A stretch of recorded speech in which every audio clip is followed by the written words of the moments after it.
Thank you very much for watching my film. I hope you enjoyed it. If you did, please give it a thumbs up and consider subscribing to the channel. I bring out a new bikepacking film just like this every single month. Okay, so I got the train to Windermere, and from there I did a bit of a loop really around the lakes. I ended up going over Kirkstone Pass, which is incredibly difficult. I have done it before actually when I did my Land's End to John O'Groats trip. If you haven't seen that, there is a link to that up there. Click that and you can watch that now.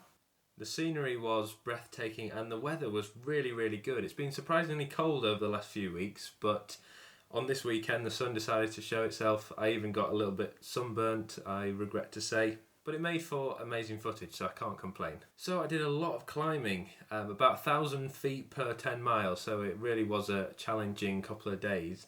But I ended up doing a really lovely loop.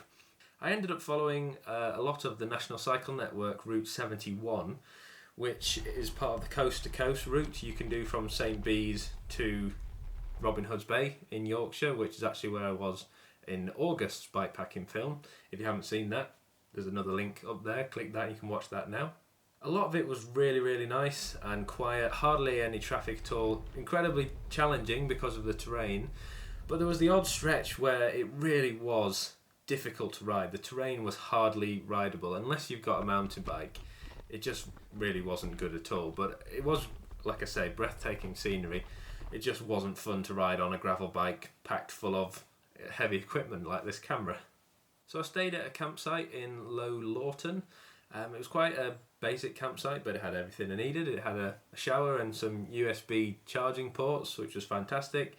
I went to a local pub, managed to catch the last orders and managed to get a nice pub dinner before I went to bed.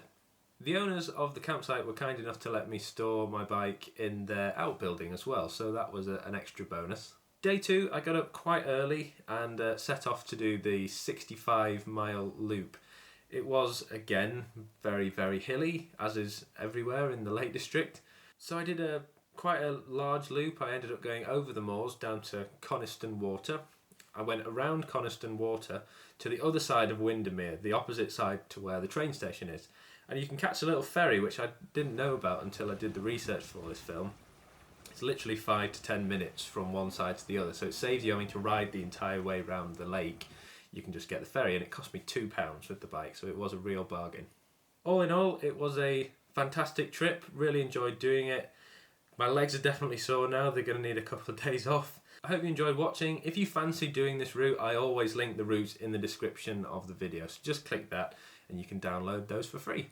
Please consider subscribing, and I will see you in the next video.